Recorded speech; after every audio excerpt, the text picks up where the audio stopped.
If you want to be a winner, not only have to understand how to win, but to understand how to consistently win. We're the freaking New York Jets, and we're built for this shit.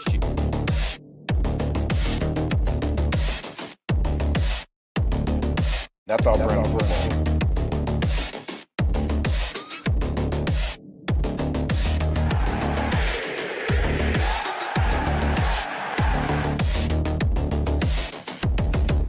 If you want to be a winner, not only have to understand how to win, but to understand how to consistently win.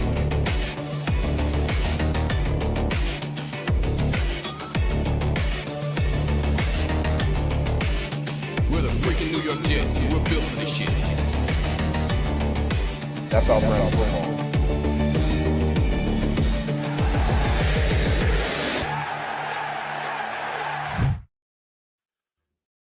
The New York Jets being the New York Jets.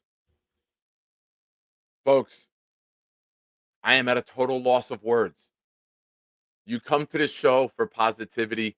You come to this show for many reasons. Thank you, by the way. Hit the like button, subscribe to the channel. But we're getting into an area that Nick Shine doesn't like to be in, and we're going to go there today. This is just a total and utter disaster. The ship isn't sinking, it sank, and we're going to tell you why. Turn it up. It's Blitz BK, and then we're going to get real up in this mofo. It's got me.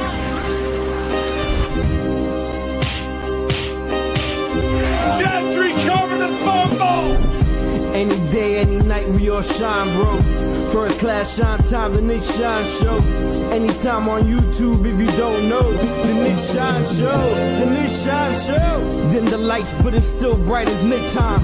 Day or night, this is his prime, it's Nick Shine. Proud fan, well defined, to get in line. Toe to toe with any show, he only got 9. The best show on YouTube, bro, is easy.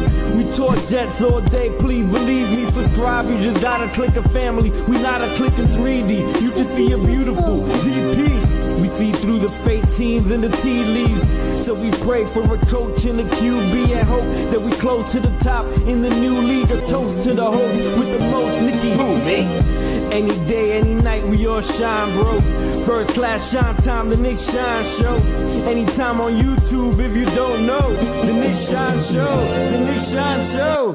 Fantastic. Ladies and gentlemen,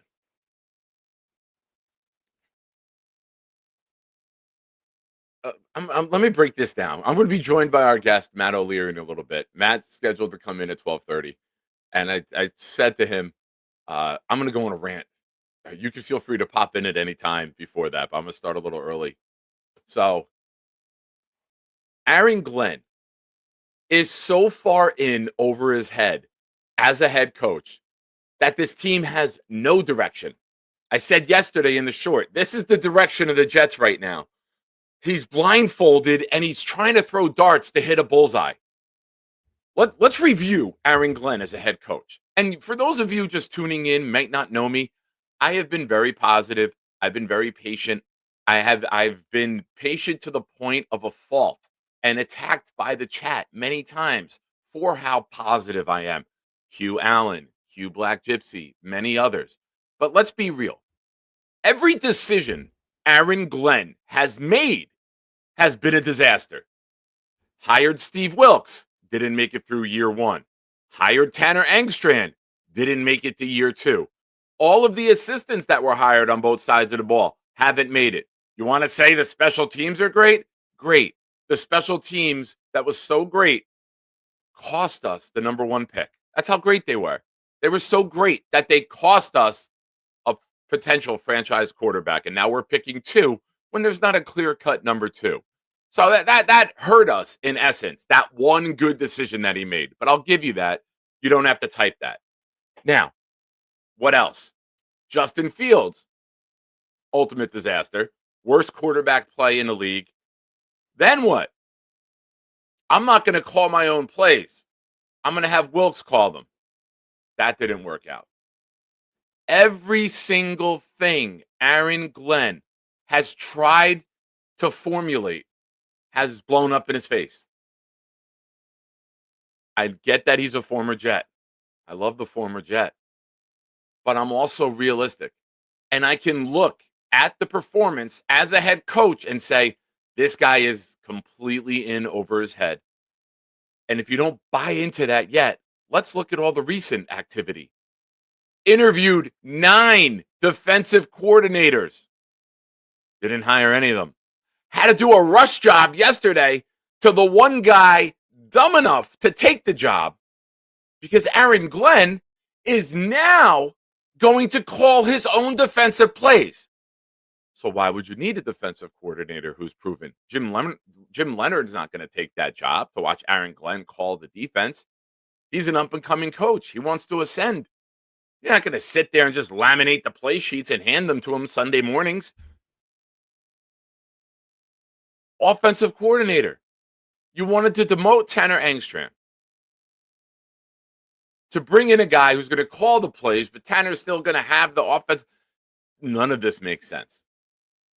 This is the direction of the New York Jets. It's not a clear-cut path. It's not a team functioning and acting with a purpose. It's a frazzled, panicky bitch. Oh, let's try this now. Oh, that didn't work. Let's try this now. Let's just keep changing the plan, and maybe one of the plans will actually come to fruition. It's not how you operate a football organization in the NFL. This is as bad as it's been as an organization. We know Woody's made bad hires. We know Woody's made bad decisions.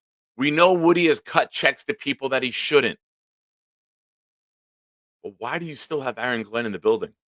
If you gave this guy all that money to make those decisions, to build his plan, and after 1 year, everyone's got to go, how are you still here?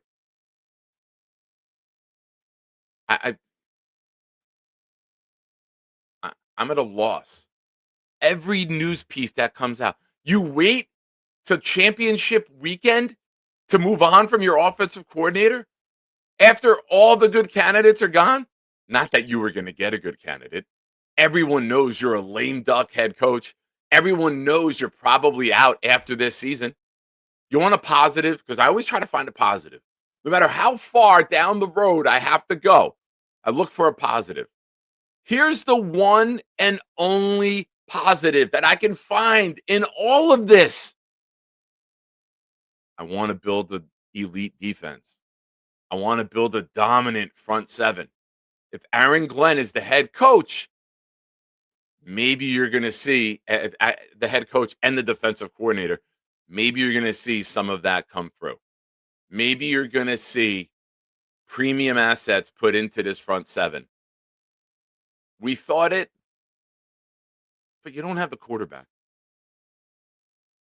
I think that you're going to see a lot of effort, and I hope it's not long contracts, and I hope it's not bad contracts just to get guys to come here.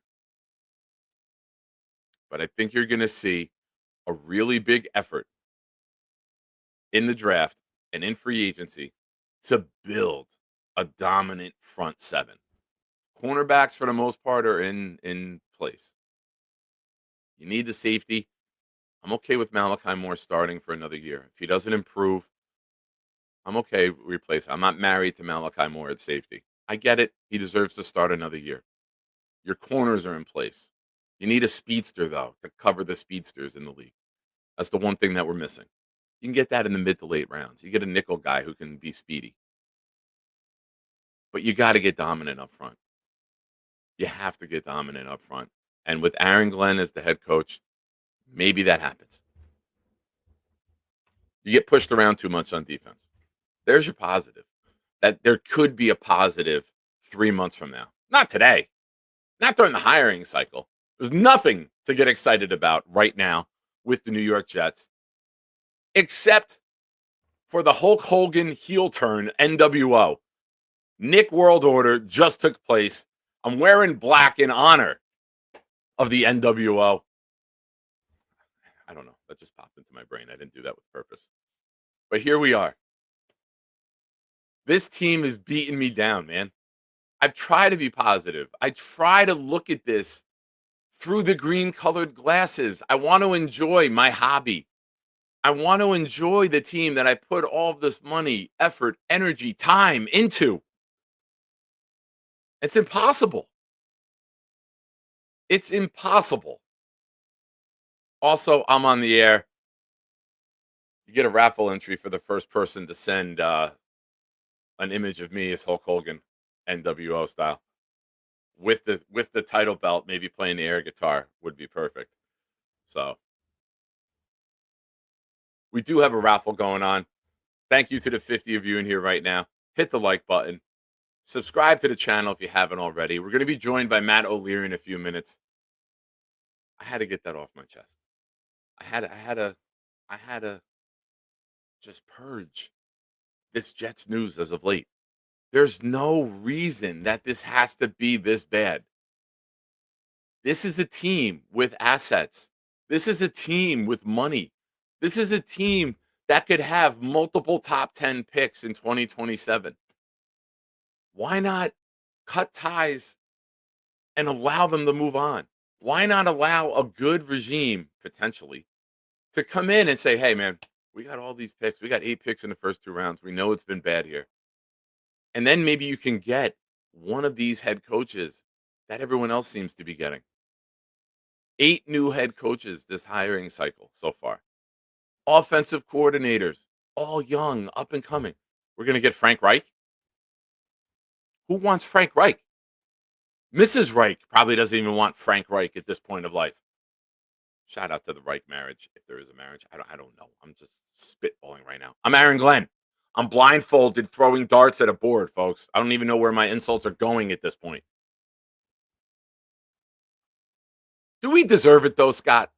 Honestly, do we deserve to be in the NFL at this point? We have nothing going on. Oh, we got Garrett Wilson. Woohoo! Big 392 yards this year, whatever the number was. Breece Hall finally got 1,000 yards 4 years in. Woohoo! There's no rhyme or reason with this organization. We couldn't even win the championship if we were in the XFL or the UFL or whatever it's called. We'd get dominated there. We wouldn't have beat Indiana.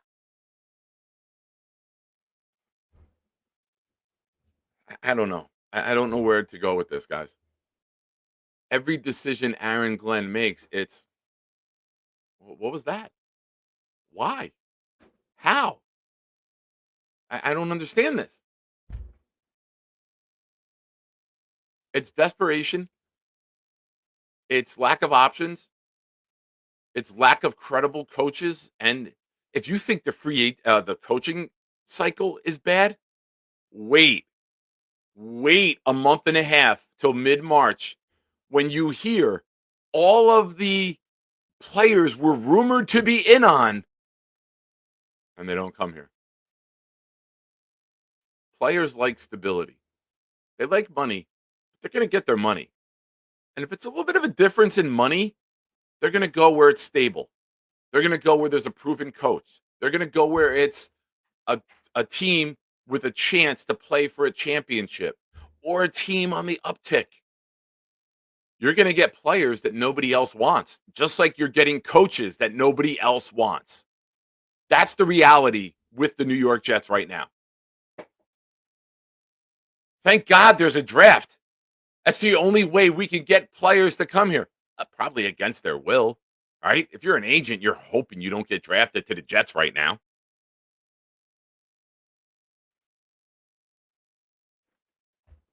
I don't know, folks. I don't know. I try. You know that. Appreciate you guys for being here. Hit the like button. Subscribe to the channel if you haven't already. Viewership is growing. Subscribers are growing every day. I appreciate all of you for all your time, energy that you commit to being a part of this channel, being a part of this program, and honestly, just being a part of my life. I love you. I appreciate you for that. It does mean the world to me.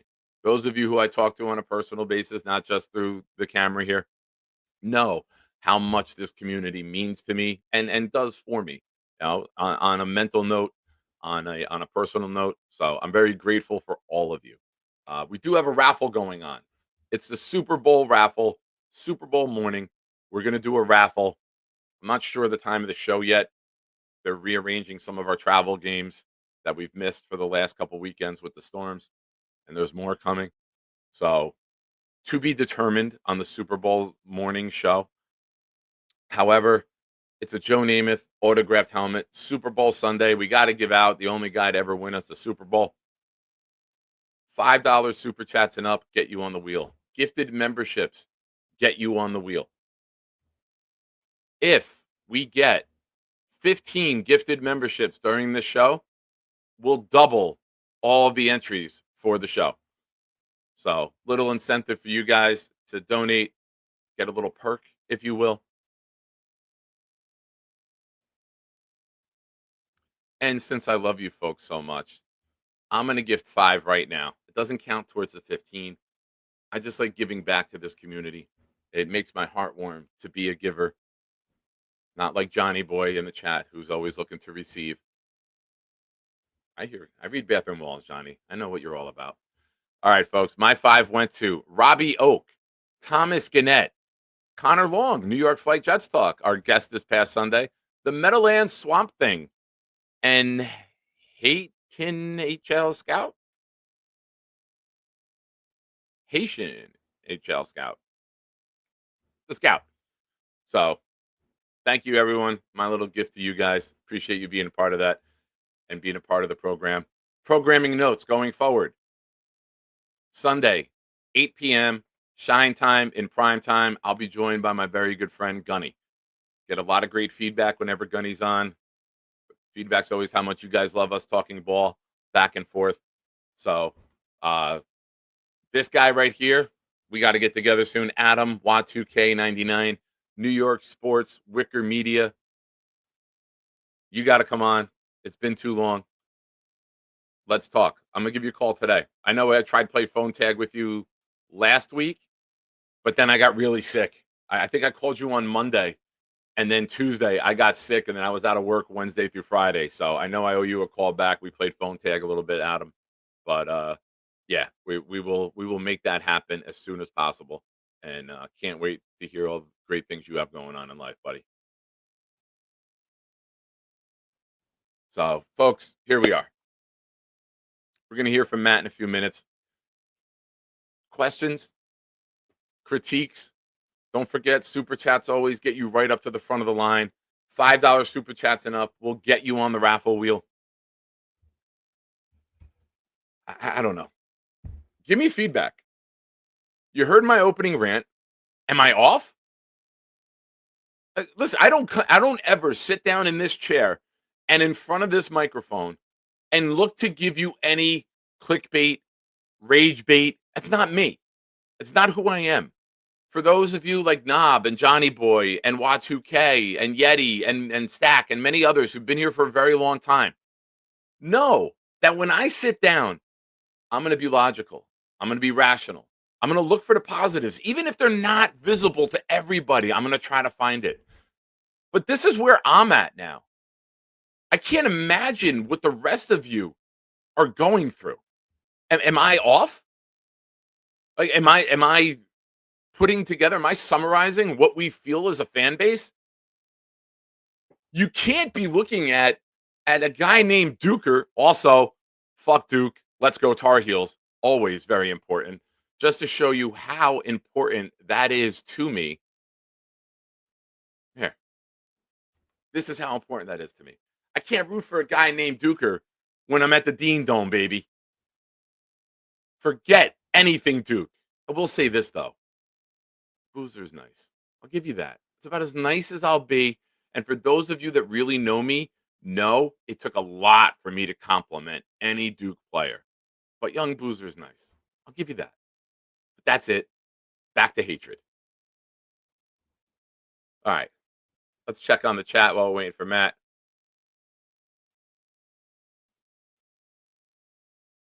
MD Jets, super happy Glenn could give a buddy a job. Nobody else would come work for him.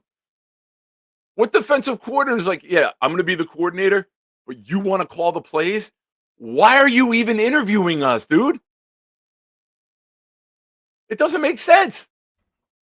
You got to dig deep. You interviewed 8 guys. Hey, we're like, nah, forget that. We're good, bro. Go hire a guy to laminate play sheets for you, man. You think Jim Leonard wants this job? Here's a prediction. Jim Leonard is going to take your job next year and be the head coach.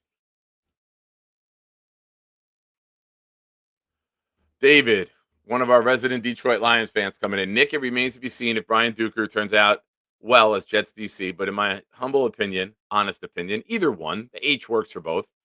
He was a major part of the Lions turnaround in the middle of the 22 season. Good feedback from a Lions fan. Here's the issue, though. How much impact will a defensive coordinator, just by title, actually have on the defense? It's Aaron Glenn running it.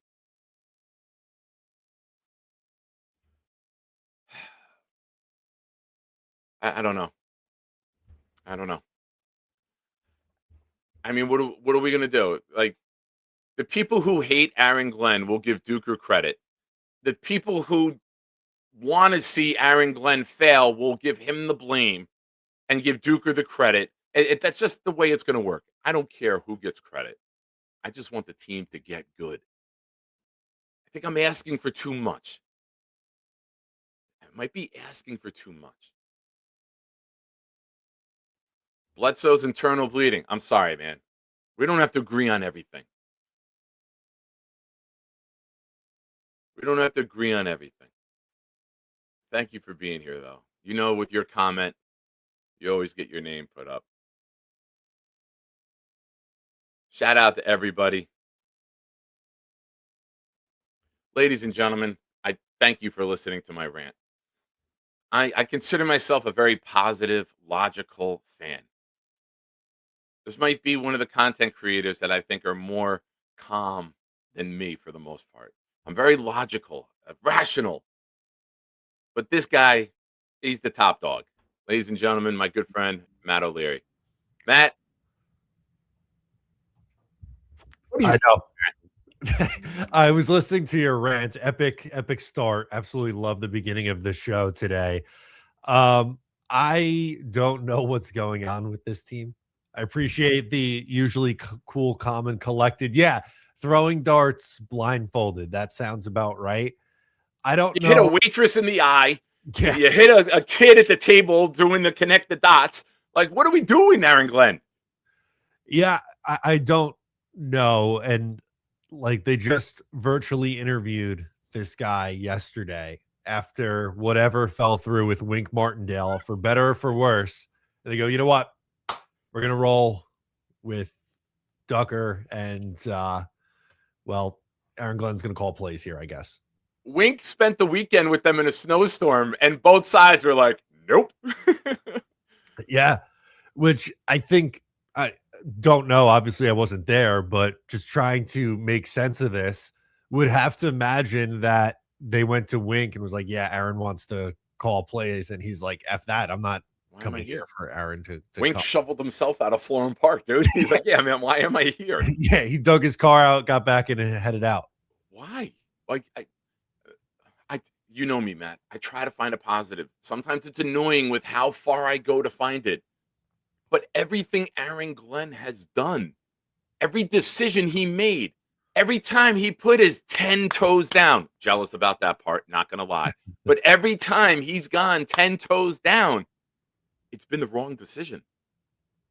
The only thing is Banjo. Banjo cost us the #1 pick with how damn good he is at his job. It's true. The Cleveland game is on Banjo's shoulders. We'd have the #1 pick. I don't get it. You wanted Fields. That was a failure. You wanted Wilkes. It was a failure. You brought in Engstrand. You then wanted to demote Engstrand, bring someone in above him, but keep him with the OC title and have somebody else call plays. How does that even sound like a rational idea that you would present to the public? How does nobody in your inner circle say, whoa, this is too dumb to put out there? You can't be saying this publicly, man. Like, he looks like he's completely over his head. The ship isn't turning. It's snapped in half like the Titanic, and it's going separate ways. Help me, Matt. I don't know what else to say here. No, and I don't want this to sound like I'm giving Aaron Glenn a pass for any of this. I just want to add something else to the conversation. Like, do you think any of this has to do with Woody getting involved and being like, someone's gotta bite the bullet for the offense being as bad as it was. 9 assistants though? Like everyone you hired, how many No, I know, bullets it's do you not good. have? Yeah. No, Right? Like Woody has struck down. He struck down Salah 5 games in at 2-3, where we were competitive. We beat, we won 2 games. And then you fire him. So Woody can see things that he might not like and act upon it. I can't see Woody with the 25 years or 26 years we have of him as owner saying after that season and all of Glenn's decisions, hey, get rid of everybody else, but you're good. Like, Unless fire all your assistants. They were the problem. I unless think you this didn't is wanna cash the Glenn check. presenting to Woody, Okay. hey, let me try to fix this. Maybe some of these hires weren't correct. And I think Woody is so stubborn because billionaires, they make big decisions. They want to be right, Matt. Businessmen want to be right. And they are stubborn about it. And they'll dig their 10 toes in the sand. And they will sit there sometimes longer than they should. And I believe that Woody wants Glenn to work out so badly. He's willing to let this get to the deepest of depths with this organization in hopes that one day he can have his press conference and be like, yeah, we knew it would work out. Like he's waiting to say, I told you so. Yeah, no, that's a good point. And it was really more so just to try to find like an answer here because I'm having a really hard time with that because none of this seems logical, right? Like, why are you waiting until January 27th to fire your offensive coordinator? Why did you interview 8 people for the defensive coordinator spot, get to the finish line with one that falls through, interview someone the next day, and then hire them based off the virtual interview? Like, none of this makes sense, Nick. I don't know what to say. It doesn't. Like, what did they do? Did they take here? We got a piece of paper right here. Happens to be Charles Gorman's mom's chicken soup recipe, by the way, that I keep right next to the desk. What did they do? Scratch out the contract for Wink and just put Duker over it and say, here, we had this ready. Don't worry about the little typo there. Little whiteout, never hurt nobody, right? That's it. I mean, and none of the recipe is whited out, ladies and gentlemen. The Charles, I know it's the white paper with the white background. Trust me, this is the chicken soup recipe. Amazing. But Matt, who's going to want to come here? Like free agents. Like we're having trouble getting coaches. We put together a list of 8 defensive coordinator candidates, and you got none of them. You had to go to one of your assistants and say, hey, come on in. Like, you're dumb enough to take this job in title only and let Glenn run it. Like, that's what you had to find. You could have brought me in. I've coached in the Pop Warner Super Bowl as a defensive coordinator, Matt. We finished 5th in the freaking nation. You could have gave me the title. I'd give some really great speeches before the game. I'd be fired up. You think Salah needed a guy to hold him back? You should see me. You have the defensive coordinator look with the beard and the backwards hat, and you could wear the headset. It'd be perfect. And then just Aaron Glenn calls the plays. Yeah. I'd be a lunatic. You would have the best seats in the house. You and the boys would have the best seats in the house. I guarantee it. Amazing. But this is just remarkable. Like, it really does feel like a new low, though, doesn't it? Like, I don't know anyone, even people who usually tend to skew more positive, who are putting any sort of positive spin on this. Yeah. And people were very critical of our buddy Jake, but he was ahead of the curve on this. Like people were saying how overreactive he was in the beginning, but now you're looking at it and like, now we're all there because that was just the first domino. Now we're 25 dominoes deep and the rest of us are like, oh my God, this is horrific. Yeah. Championship weekend and they're making coaching changes. The Broncos lost Sunday. They fired 3 assistants Monday. Right. Or Tuesday, forgive me. No, but the point, right, 2 days after the Jets last played a month ago. Like, is this not insane? Let's be fair. They last played 2.5 months ago, but their last game was a month ago. Also a good point. Well, I don't want to correct you, Matt, but they haven't played a game in a long time. They showed up. Yeah, fair enough. I don't know, Matt. The only positive I mentioned earlier, I want to build a dominant, ferocious, front seven. You might get that now. If Glenn's coaching the defense and the defense is now on Glenn, that's going to be the sales pitch to Woody. We're going to put all of our investments into the defense this year. We're going to build the defense up. And then with the picks in 27, we're going to go get the quarterback. We're going to get another receiver. We're going to finish the line and get a center or another interior lineman to complete this line. We're going to go all in with the offense with those picks in 27. It's a 3-year plan. Give us the 3 years. I'm worried about that. Like, I love Bain. Like, I thought Reese would be the pick if Martindale was the defensive coordinator, because Reese is a guy that would fit the blitzing from all over, type of scheme that Wink would want to run. But now with Glenn, I'm thinking that you're going to get more physical up front, right? You're going to get probably Bain at 2 if you stay there. And then at 16, man, I'm not above going and just getting a monster defensive tackle. Like, I want Briggs, who was our best defensive lineman this year, to now be our worst of our 4 starters. Like, I want JJ to bounce back. I want Bain on one end with JJ, 2 good run defending defensive ends. Get me Briggs, get me McDonald, or get me Banks from Florida, and just complete a front 4 where now if you're keeping Sherwood, right, it'll be easier for him to do his job, and he's not chasing guys down. I want to move Sherwood to off ball. Yeah. I don't care if we take 33 and we jump up and take CJ Allen or Hill. I don't care. Or if we take Styles at 16 if he's there and then go take a Banks or McDonald and move up. Just build me a front 7 that we know can get to the quarterback, that can stop the run, that on 3rd and 3s, we know it's not going to be some bullshit RPO where a guy quarterback jogs and takes a slide, because our guys are physical enough and smart enough to go and play on the NFL level on the defensive line. It's not fun, man, being bullied around. It's not fun watching Michael Clemens get beat on RPOs year after year after year.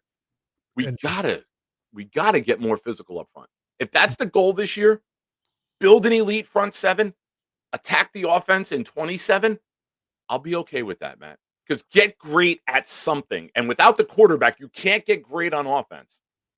No, that's a great point. I think, they're going to have money to spend. We were saying earlier, like, who's going to want to come here? Well, money talks. They're probably going to have to overpay to get people to come in here. But a name that I think is going to get brought up a ton in free agency is Alex Anzalone, someone who's played now with both the defensive coordinator and the head coach in Aaron Glenn, to add to that linebacker room. At pick 2, I think there's multiple routes that we laid out where you can get a strong, defensive lineman. And I think, linebacker, defensive tackle, all in play with that second first-round pick or at the top of the second round. So we didn't even hit on safety, but that is also a big need for this team. I just don't see them going with Caleb Downs early. I think he's a great player, but I think they're going to go on the defensive line, if I'm guessing today what the route is. But they desperately need to get more physical. I think that's such a good call out. And to me, Ruben Bain's the perfect guy for that, right? Like, that's a big physical edge, could be good against the run, can even kick inside on 3rd downs if you want to get Jermaine Johnson, Bain, and Will McDonald on the field at the same time. So that's a pick that I think would make a ton of sense for the Jets. Yeah. And shout out to Adam. Can the NFL just have a lockout? Is COVID-20 around the corner? Can we just have no games? And they just push we don't want to waste a year of Membu and Olu. Can we just push it a year down the road? Can we find a way? Shout out to everyone watching. Hit the like button if you haven't already. Subscribe to the channel. We're joined by the legendary Matt O'Leary here. Infrared with a super chat. Shout out to everyone in the chat going through these difficult times as a diehard Jet fan. Yeah, it's just when we think it's over, Matt, it gets worse. When we think that we're going to start, I said a couple weeks ago on Jake's show, when you hit rock bottom, the moment you stop digging. And I was like, throw all the shovels away. Stop digging. Aaron Glenn brought in a backhoe. He's like, we're not deep enough, baby. You thought, right? Like, Rodgers gets hurt week 1 in 2023. Run it back. Rodgers, they win 5 games with Aaron Rodgers starting 17 games. Now you hire Aaron Glenn. It's still somehow gotten worse since then. And like, there's no end in sight. Like, they have 5 first-round picks in the next 2 years. No one's talking about it because no one feels any sort of positivity that they're going to be able to turn this thing around, which is just such a bad place to be for this this fan base. Infrared's comment is spot on, man. The only thing getting us through is this community that we have of Jet fans online. Absolutely. And here's the thing that worries me, that the coaching staff is going to be so inexperienced and so bad. I'm not concerned about. Here's my worry. I'm not. Players can play. If a player can go line up as a D end and beat his man, he can beat that man, right? Like, I don't think you have to be coached up as much as a defensive end or a pass rusher. The scheme will help free you up. But if you have ability, you have ability. I'm afraid of the picks that we have being very good. And then this coaching staff gets to stay on, right? And now we're wasting years of their prime because they're carrying the coaching staff instead of the coaching staff building up the team. Like, that's a problem. I hope we have that problem. Like, the players are that damn good. But it's in the back of my head, like, are they going to draft the number 2 pick, a defensive lineman, and he's going to hit and be amazing, and they're going to look smart? Like, I'm worried about that now at this point. But shout out to Infrared for the super chat. Lou B checks in. GM connections to the Denver OC. Do we like him? I mean, I have no problem plucking anyone from the Sean Payton offensive coaching tree, right? Like, you got to be able to absorb some things in that room. But again, you have what could be viewed as, by a lot of people, a lame duck head coach. Who's going to want to go in there for 1 year with no quarterback and then maybe never be an offensive coordinator again? Yeah, and that's the thing, right? Like, Joe Lombardi's got a couple opportunities as an offensive coordinator. He did it with Denver for a few years. He was with the Chargers in 21 and 22. Obviously was with the Saints for a long time when Sean Payton was there. Does he want to come here? Would be my question, right? Like, I think the Frank Reich thing is probably where this is going to end up. If there was something in play there, and Tanner was like, no, I don't want to just sit on the sideline and have Frank Reich call plays. Like, let me out of my contract. Like, I want out. I feel like that's just the direction that this is going to go. I don't think this new search starts and we're going to get like a list of 8 candidates like we did for the defensive coordinator search. Yeah, it's Lou, thank you for the super chat, man, and the question. Cuddy says Bailey over Bain on tape, in my opinion, but Bain has the mentality.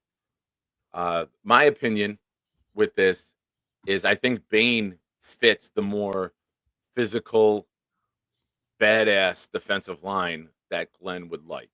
When you look at Will McDonald, he doesn't present that. When you look at Michael Clemens, he has the physicality, but he doesn't have the athleticism. And I think Bain has both.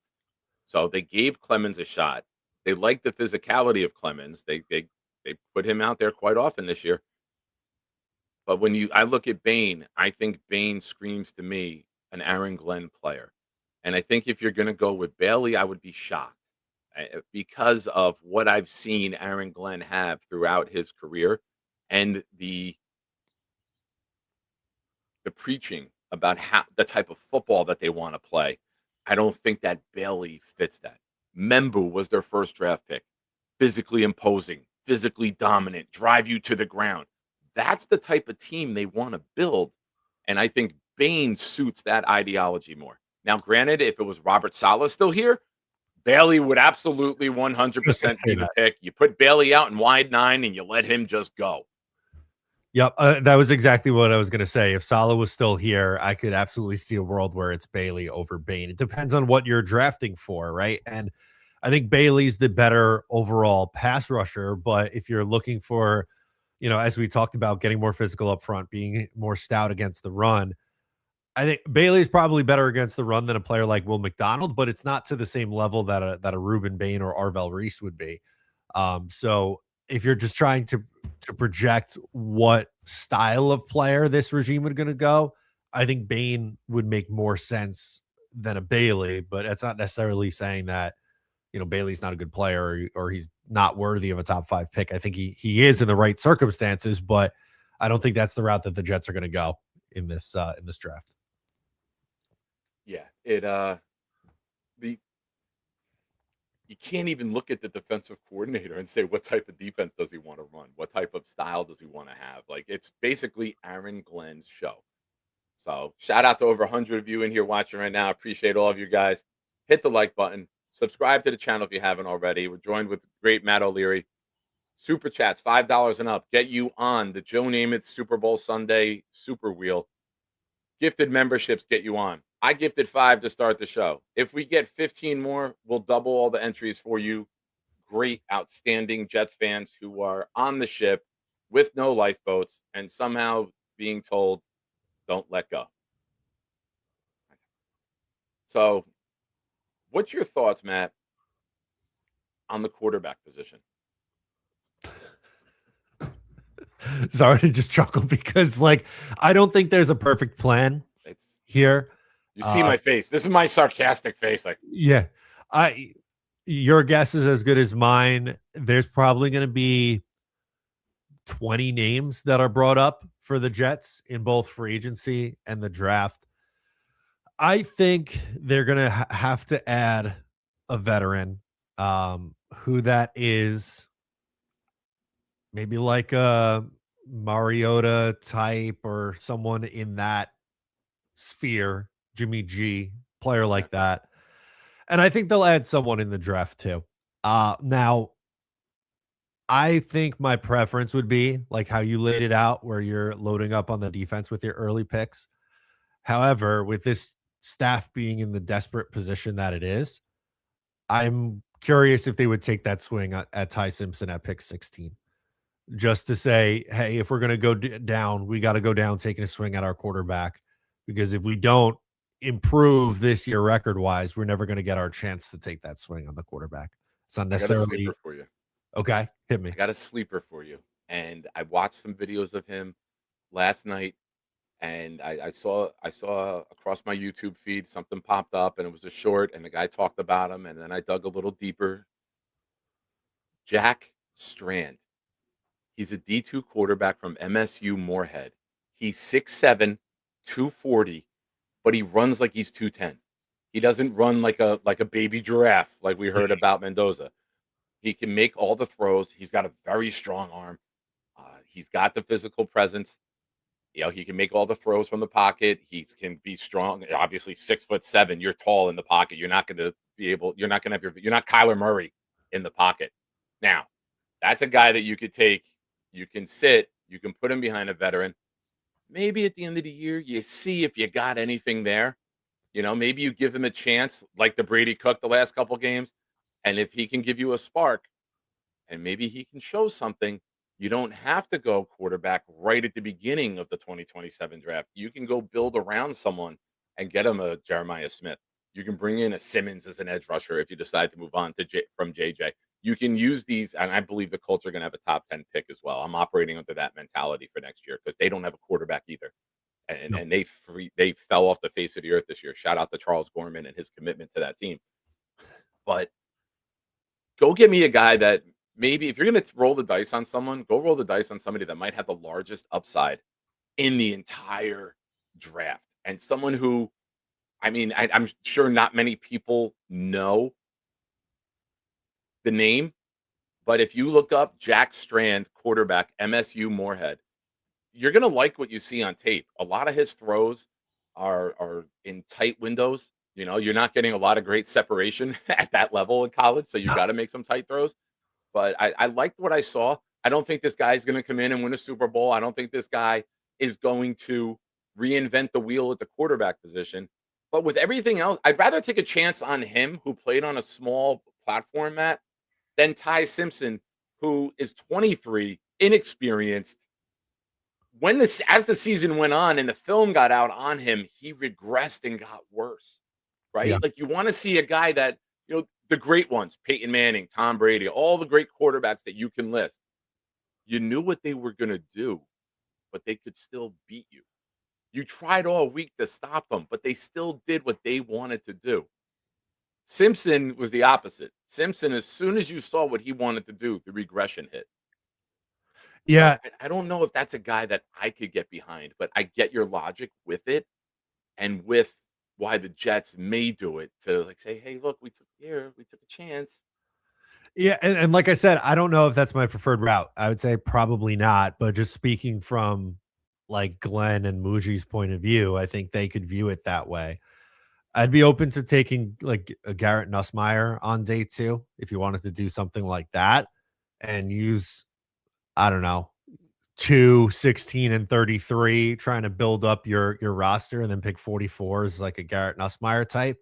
Because that doesn't stop you from taking a quarterback in 2027 Yep. if it doesn't work. And I think there's, he was thought of as a first round pick. I think he didn't play well this year, but he was playing hurt through most of the year too. So I don't pick who's your like just pick your favorite guy on day 2 or day 3 and take a shot, right? Yeah. It's pretty much the blind dart throwing that we were doing before. You're doing it with a quarterback and just hoping it sticks. Yeah. Take somebody who might be a little bit outside the norm. If you want to give hope to a franchise, don't take it in the first round. Not yeah, I don't know. And I don't think Glenn is in a position to use a premium pick on a guy that's going to sit. No, definitely not. Like it's that bad on the defensive side of the ball. Like your best 2 defensive players were guys who were throwing on trades, Brownlee and Briggs. The guys you have in place didn't fit your scheme. They were solid scheme players. So there has to be an overhaul. There has to be out with the old, in with the new. I get that. I didn't expect them to be as good in this scheme because the smaller defensive front, the smaller defensive tackles.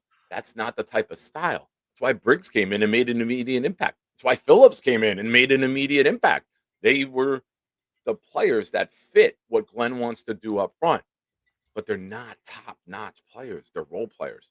If you add the top-notch players, if you get a McDonald or a Banks 6'6", 330, throws dudes around like nothing, and he can accelerate too. McDonald, very physically imposing. Go get the guys where now Briggs is your 3rd or 4th best defensive lineman on the field, and you could have a really good front, Matt. Yeah, I think that's a very logical plan. And like we said, they have the draft capital to do it. They have a lot of money to spend. You got to find guys who fit what you're trying to do and find your identity. The Jets don't really have an identity right now. Last year they wanted to be a very run heavy team. We knew that. And their offense wasn't as effective as we thought it was going to be.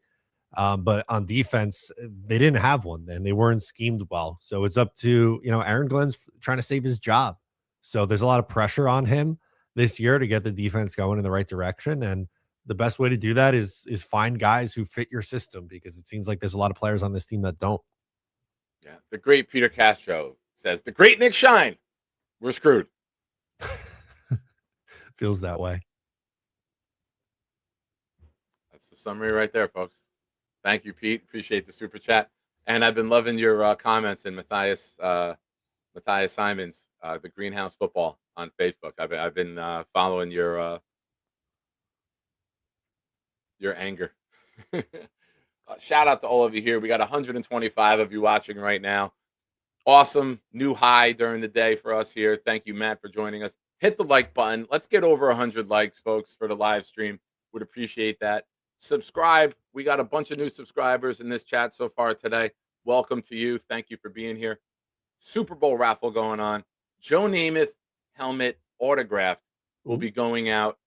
$5 super chats get you on the wheel. Gifted memberships get you on the wheel. I gifted 5 earlier, Matt. If we get 15 more, we're going to double all the entries. Obviously, I don't get entries. But, folks, that's what we're doing here. Thank you to all of you who participate in this channel in every way that you do. Cuddy with another super chat.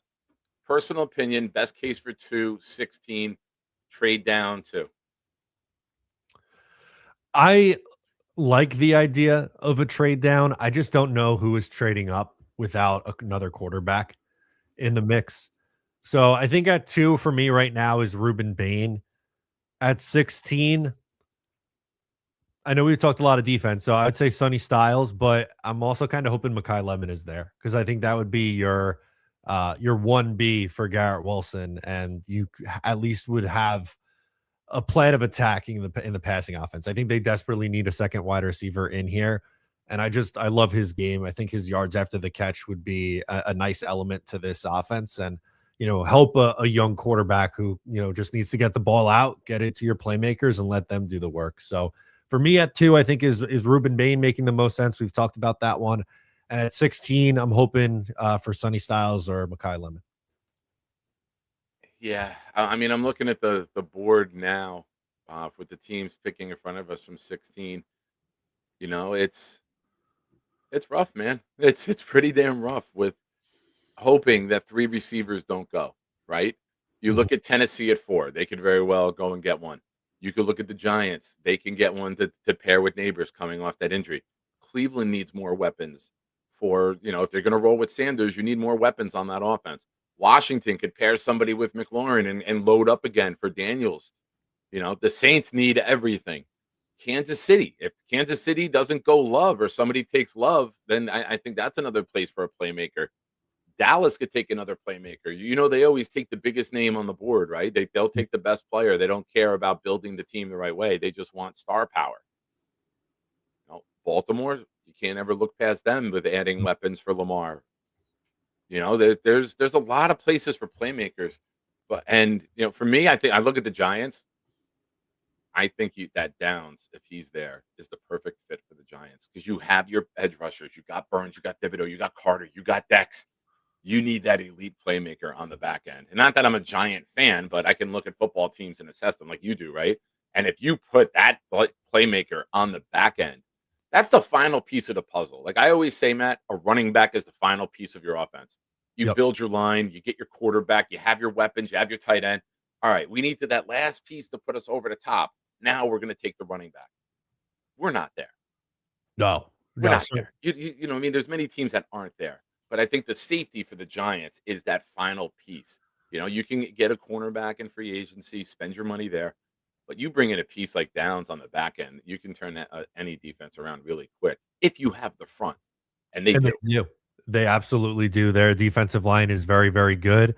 Their biggest need, I think, is safety. So that's, I think, probably the spot Caleb Downs makes the most sense to, or Carnell Tate if you want to pair another receiver with Malik Neighbors for your young quarterback. I think if I was a Giants fan, those would be my 2 targets. I'd be looking at Carnell Tate and I'd be looking at Caleb Downs in that spot.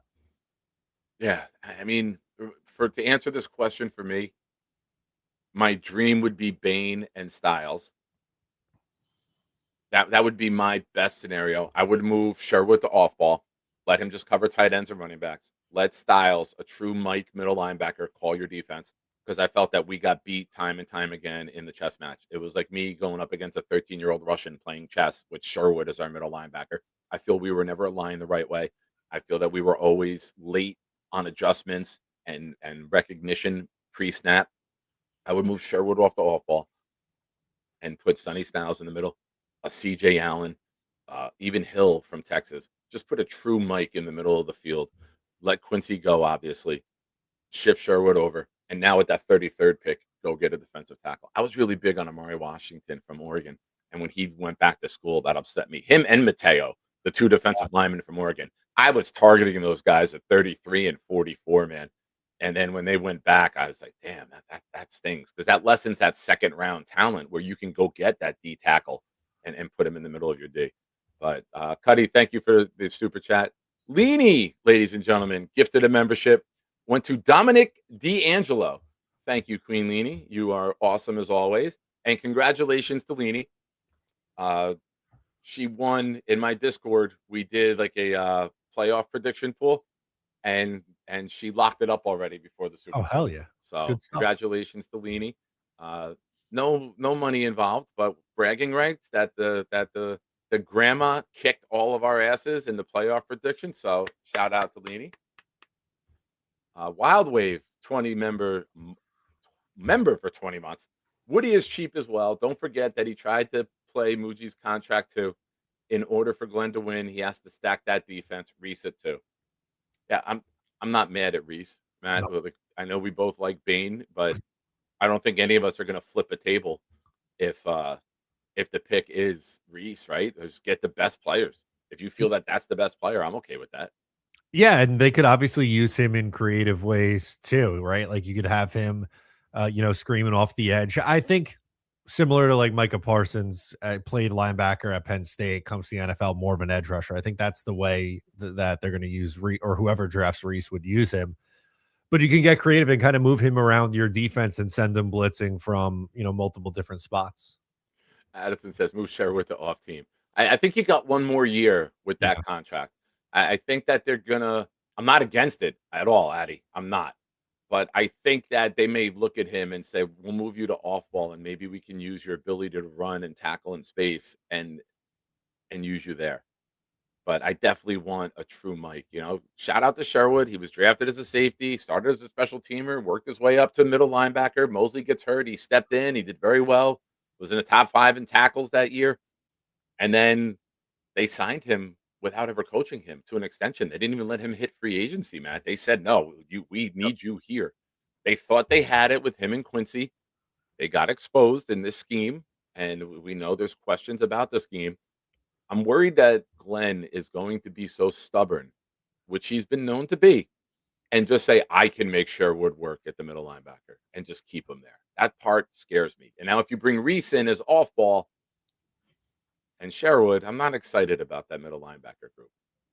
No, I think they would definitely need more there on with that linebacker core. I'm with you. I don't think Sherwood's the middle linebacker. I just don't think that's his best role. I think he's more of a complementary player, and that would be expensive in 2026, but you have a ton of cap space. You can get out of the contract after next year. I think that's the most likely route for Sherwood.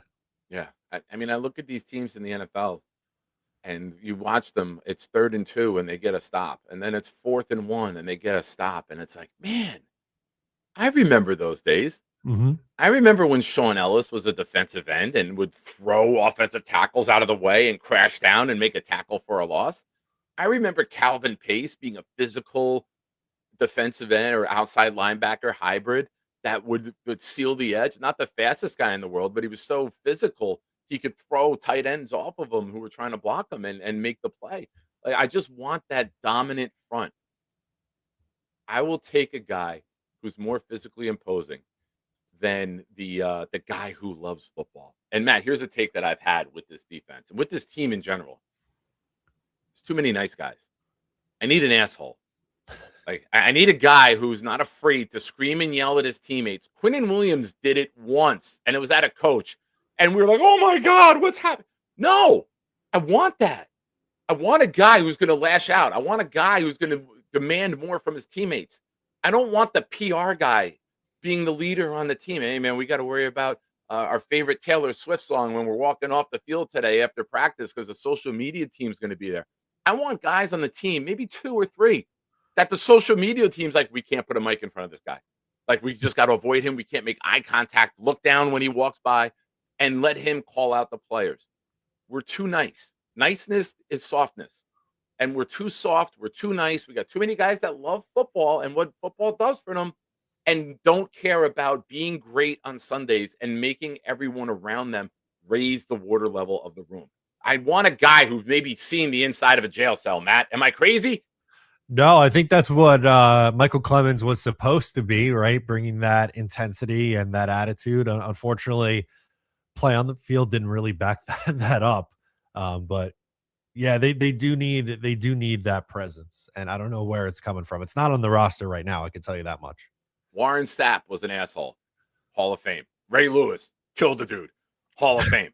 Like, there's guys out there who, listen, I'm naming some of the greatest players at the position of all time, of course. But when you get a great player, like we thought Quinnen Williams was great. It's okay to have more than a nice smile and the bless you, thank you moment. It's okay to call out players and demand that they get to your level of play. That's what great leaders do. They make players better than what they are, not just with their play, with their leadership and their ability to lead and mold. Shout out to Joe with a super chat. Says, I listened to Matt Ryan and Clean Bean last night. After thinking on this move, how is Woody not pulling the plug on this entire disaster that is ensuing? Woody was 100% behind calling Gruden. Get him now. Yeah, that news came in last night as I was watching your show. And I know you added the context to the program last night. Number one, great to see Bean back. Me and him tease one another, but that's my boy. And I was listening for almost an hour to you guys last night. Give me your thoughts on this. Like, they tried to reach out to Gruden to come and run the offense. Now, that's the part that Gruden's going to laugh at, right? Sure. It's not the early 90s where he's up and coming. Like, if Gruden's going to take a team, Gruden's taking the team. Like, Gruden's another guy who can laugh and have your job next year. So, I don't know. I feel that Glenn, again, there's no logic. There's no rhyme or reason. It's let me see if Gruden will come and save me. Yeah, it doesn't really make all that much sense. I don't know about him as I'm like lukewarm on that idea of him as a head coach. I kind of want this team to get more like modern, and it feels like Gruden is more of a relic of the past. Really good, and probably would still be an upgrade over Aaron Glenn because of how bad Aaron Glenn has been so far as the Jets head coach. So I don't want it to seem like I'm turning my nose up at someone who very well could be better than Aaron Glenn. But I just this team feels like they're very stuck in their ways.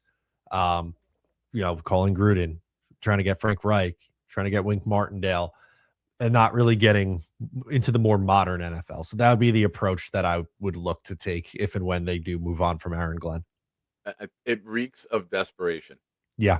It absolutely stinks of desperation that you're calling a guy who hasn't been an offensive coordinator in almost 30 years and saying, will you come run this offense for me? I don't have a quarterback for you. There's not one pending in the draft, but I need help this bad. Like, that's how I view this. Yeah, it's hard to view it any other way, right? Like, this guy was an offensive coordinator in the mid 90s and has been a head coach in the league ever since then. He's not coming back to coach up Jimmy G or Marcus Mariota. He wants to get back into the league and be a head coach somewhere. So no surprise that he turned this one down. Yeah. There's breaking news. Aaron Glenn is presently at Bill Walsh's gravesite, digging up the grave, looking for the playbook. Like, that's how desperate things are getting right now. While we're talking about coaches, let me get this is off Jets, but I guess it affects the Jets in a way, right? He was our coach for a day. Give me your thoughts on Belichick not getting unanimous Hall of Fame. I thought it should have been unanimous. I am a notorious Bill Belichick hater, for those that don't know. And I thought he would have been unanimous. And the fact that there's people like Bill Polian, who Belichick tormented for many years, right? When Polian was with the Colts, like that was a big rivalry in football. Speaking out and saying with Spygate and Deflategate that should be held against him and he should be punished for a year. Like, what's your thoughts on this with the Hall of Fame? Like, taking the Jets bias out of it, I do think it's pretty nuts that a guy like obviously Bill Belichick can't get in on the first go around. I don't know what your resume has to look like then if he's not getting in on the first go around to be a first ballot Hall of Famer. However, as someone who doesn't like Bill Belichick, I do find some enjoyment out of this, like him having to sweat a year and having to wait. But if you're just looking at it, what he accomplished for this game, it's hard to imagine him not being in the Pro Football Hall of Fame immediately. Yeah. Now, I caught wind of it with the TJ Watt tweet. He's like, what? Is this the actual Hall of Fame? Like, how does he not have the greatest resume of anybody to ever be put up for a vote? I think it's a little I'm trying to word this the right way because I am a Bill Belichick hater. I didn't wear my North Carolina gear for one entire year. I'm a huge basketball fan, not football. But the moment he got the job, I stopped watching Carolina basketball and I did not wear my colors until this October when the football team was so bad. I'm like, oh, I can start wearing these again. All right, the football team sucks. They're horrible. So I don't know how you can not vote for Belichick for the Hall of Fame. And if you didn't really punish him as the coach and you didn't really take action then, how are you trying to take action now? Like, I feel I feel that it's too late for the punishment and it shouldn't be here. You should look at the entire scope of his career from defensive coordinator with the Giants, 2-time winning Super Bowl there, to the head coach of the Patriots and running the defense and what he did. And, I'm not going to say he gets credit for Brady, But he did make the call to stick with Brady when Bledsoe, who had a massive contract at that time, I think he was the first $100 million player in football, was Drew Bledsoe. And he was like, no, we're sticking with Brady. And look how it paid off. He's the greatest coach in the history of football. And I hate saying that, but that's the reality of the situation. And the fact that people with sour grapes were trying to prevent that moment bothers me. Yeah, no, it's a crappy thing to do. It's same thing like with in the Baseball Hall of Fame when like Derek Jeter didn't get 100% of the votes, and like obviously I'm a Mets fan. I'm not going to be like, oh, Derek Jeter is my favorite player, but like, can we be serious here for a minute? Like, if I'm making a story about you as a voter. yeah, exactly. And it should be a public vote. Like these guys who want to vote and live in secrecy and work behind the scenes. Like, granted, Bill Polian came in. Now, Bill Polian, you should have to go answer these questions. If you're going to be the voice up there telling other voters and trying to influence them, you should now have to speak to this. And it would be great. You want to fix the economy in the world? You want to lower the national deficit? Have Bill Polian and Bill Belichick do a 30-minute sit down together. Oh, that'd be Make it awesome. pay-per-view, right? Forget all these boxing matches and WWE. ESPN, you want to be the top dog again? Have Bill Polian sit down with Bill Belichick. The big fella with a super chat said, holy shit, Nick. I said the same thing about Walsh last night. We are a disgrace. Worse than Kotite. Big fella, as my twin, it doesn't surprise me that you said the same thing last night. You did not say it to me, so that just shows that, again, that you and I are in sync. I appreciate the super chat. And here's the good thing, right? If you want to look at the Kotite era, he got 2 years.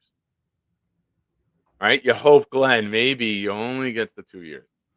I can't see being 4-13, 5-12, and saying, all right, we're cooking now. We're turning Year 3, up. baby. We're gonna keep this going, baby. I can't see Woody doing it. Matt, I was there this year. I was at the Carolina game. It was mid-October. It was half empty, and it was half Carolina fans. Carolina fans aren't known for traveling. But they picked that game on the calendar like, oh, we got to go to that game, man. We're going to see a dub. Because they're going to win, right? It got worse as the season went on. Like, I don't know how you're a season ticket holder and you're going to cut a check or swipe your card for that product at that price. No. It doesn't make sense. No. And God bless the fans that do it. I love your commitment. I know you love being a part of the community. And going, and your tailgates are great. I've been to a bunch of them. I get it. I have my own group. I could get tickets on game day for 25% of what the face value is from mid-October on. Like, it doesn't make sense as a fan to buy tickets in advance. It doesn't make sense to go waste money until they start to prove they can be a competent team. No, I'm with you. I'm totally with you. I don't really even like going to the games all that much. It's a pain in the ass to get to from where I am on the island. But if it was a much more competitive product, I'd be willing to go to more games and I'd be excited to go to games. But it feels like a chore right now. When you do go, I go because I love hanging out with you in the parking lot or, talking with the people who watch the show. Like, that is by far the best part of the day. But yeah, the product is not worth it. So God bless the season ticket holders, man. They deserve so much better. Yeah. And Nick is 17. Even he was just like, I was like, I can get tickets. Do you want to go? He said, not really. Like, the kids always wanted to go to the games. Like, right. Beg me. Can we go to this game, this game, this game, this game? And now it's like we went to Cincinnati and then we didn't go to a game after that. That was in October. Like, there was no desire to go. And going to a Jet game is this. And everyone will relate to this. Remember when you were a kid and your mom would come in on like a Sunday or Saturday, like, hey, you got to get dressed. We're going to so-and-so's house for a party. Put on your nice pants. Mom, I don't want to go. No, come on. We got to go. That's what it feels like going to a Jet game. Your mom dragging you to a family friend's party that you want nothing to do with. You don't get along with the kids. The kids aren't your age. They're either too young, they're older. You don't fit in with anyone, but you got to go sit there for 5 or 6 hours as your parents turn up and drink with everyone. Am I talking about my past? Maybe, Matt. Maybe. But the 80s were a wild damn time. I'll tell you about it more next time. Perfect analogy for it. They're like, when is this going to be over? Can we get out of here? It's the best. Aaron Glenn is a terrorist. New YouTube handle until proven otherwise. No. Well, I don't know the previous YouTube handle, so please let us know. But thank you for the super chat. Jake Asman coming in. 2 all-time greats. Brian Duker is the chosen one. Hey, there's a lot of NFL balls that are made, right? All of the NFL balls that they use have the Duke written on it. I'm reaching here. I have no hope in this. Well, what else are you going to do? Like, he's not even going to call plays. What he's going to give the speeches before the game and coach them up, I guess, in the practices, right? But it's not like he's calling plays. Here's your laminated play sheets, coach. Good luck today. Yeah. I laminated them for you. I highlighted the people that I I like. made sure the Sharpies are brand new too, just like you like. Like, what are you doing? Like when Eric Bieniemy was the offensive coordinator for Andy Reid. I'm not putting these coaches on that level, but that's the reference I always make. Bieniemy did nothing when he was in the play caller, and then Reid was like, "All right, let me give him a shot. Let him call these plays a little bit." I don't think we're ever going to get to that level. I don't think we're ever going to be there. But that's just the reference I always use with them. Shout out to everyone in the chat. Let's see if we can get to 100 likes. We got 115 of you watching right now. If all of you hit the like button right now, success. So please help out the program. Shout out to all the new subscribers today during the program. We're up 10 during today's show. Appreciate you guys. Subscribe to the channel if you haven't already. Super Bowl Sunday. All these super chats that you see coming in, the gifted membership, $5 and up on the super chats get you on the Super Bowl Sunday Joe Namath raffle wheel. So make sure you're in on that. Joe, your super chat before, thank you. Make sure you watch the program Sunday morning of the Super Bowl. We'll be doing a raffle that day. Make sure you're in on it. And because I don't know how to get in touch with you if you're not here, if you do win. Big fella with another super chat. I will go to away meetups. No home games for me. Yeah, I'm looking at the schedule for next year. The Rutgers schedule came out. Okay. And September 19th, USC comes to Rutgers. And Nick's birthday's the 17th. I texted him like 1 a.m, and he got back to me this morning when he woke up. I was like, "It's your birthday weekend. Rutgers game?"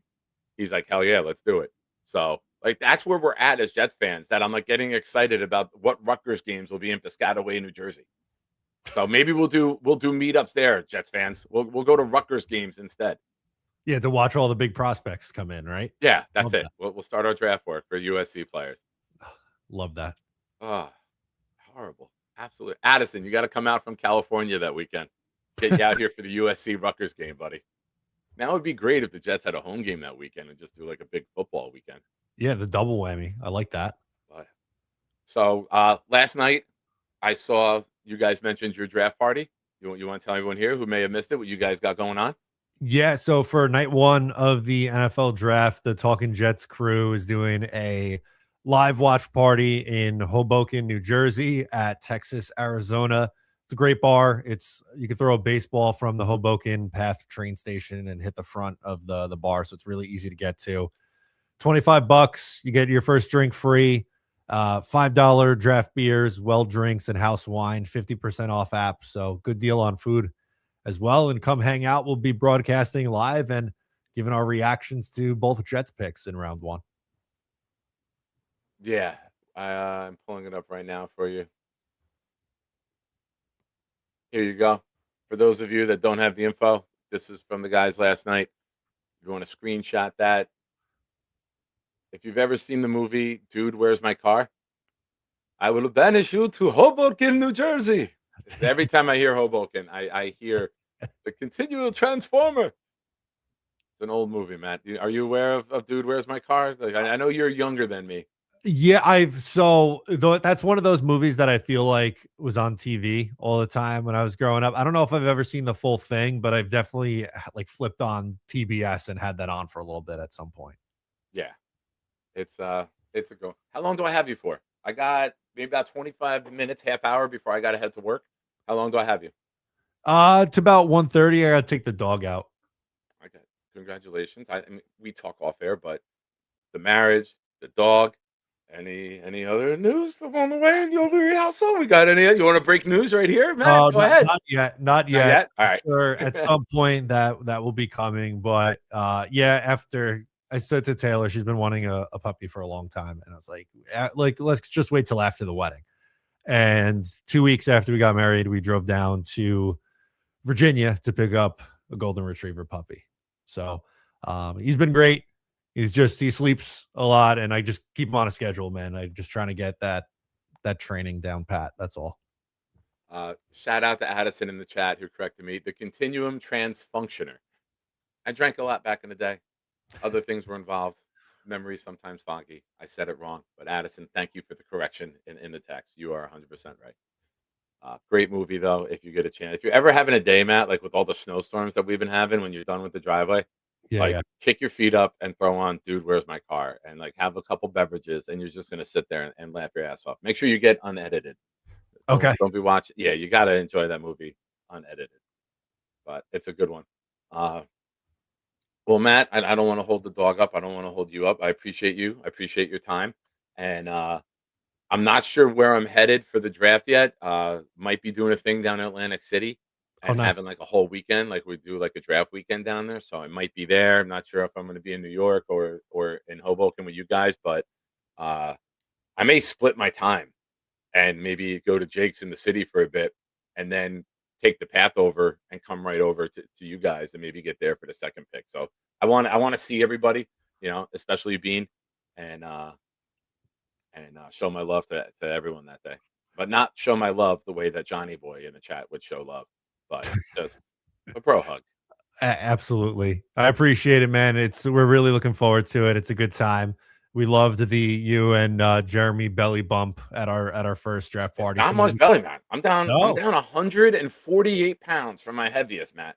Dude, good for you. You're looking good, man. Love that for you. And so it'd be a different kind of belly bump if we were to recreate. Yeah, well, now the bellies are so small, it would be a helmet smash. Now the neck would touch. Yeah, the heads would tap. Yeah, there we go.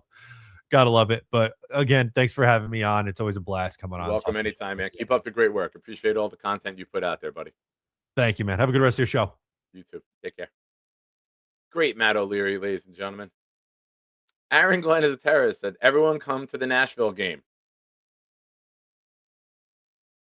I've looked at it all depends for me on when the games are. A Thursday night game to travel for would be a pain in the ass. I'm going on a long vacation this summer, like a drive cross country and then flying back from Vegas. So I need to use a lot of vacation time there. Nick's graduating. So a Sunday game where a 1:00 game on a Sunday would be ideal. I think the Titans and the Jets would be a 1:00 game on a Sunday. But Gary, here's an interesting thing. Before the internet and the apps and the the StubHubs and everything, when the Jets were knocking down the old stadium and MetLife was opening, they found out that over 17,000 of their season tickets were from small ticket brokers. They weren't from actual fans. And then those brokers just didn't renew those seats. And now there's no waiting list. You can call up now and buy 100 season tickets and get all those 100 seats right together. There's no waiting list. There's no excitement. There's no reason to put all of that money out there. Get a quarterback, and then I could talk about getting tickets. But right now, there's no reason. I feel bad for people who want to sell their tickets and they're giving them away. You're paying full face value, and then you're getting no return on an investment. It's not worth it. There's no hopes of the playoffs. There's no hopes of a home game down the road. There's no hopes of anything without a quarterback. You can go on Twitter. Jay Quest did it 2 years ago. Jay Quest in 2024, we were in the parking lot, and he's like, don't order the tickets. Let me work. And he's messaging people on Twitter who were trying to give their tickets away. They couldn't even give them away. He's like, we're at the parking lot now. We need tickets. Would you mind? And he got several tickets for us. So, folks, there's the link. Alan, I know you're dying for the link. You better be the first one in here, Alan, with all the talk you've been doing in the chat. Addison, Temecula Valley is the team that we beat in the Pop Warner Super Bowl, and they were talking so much shit. I almost got into a fight with several of the dads because they were spying and watching our practice down there.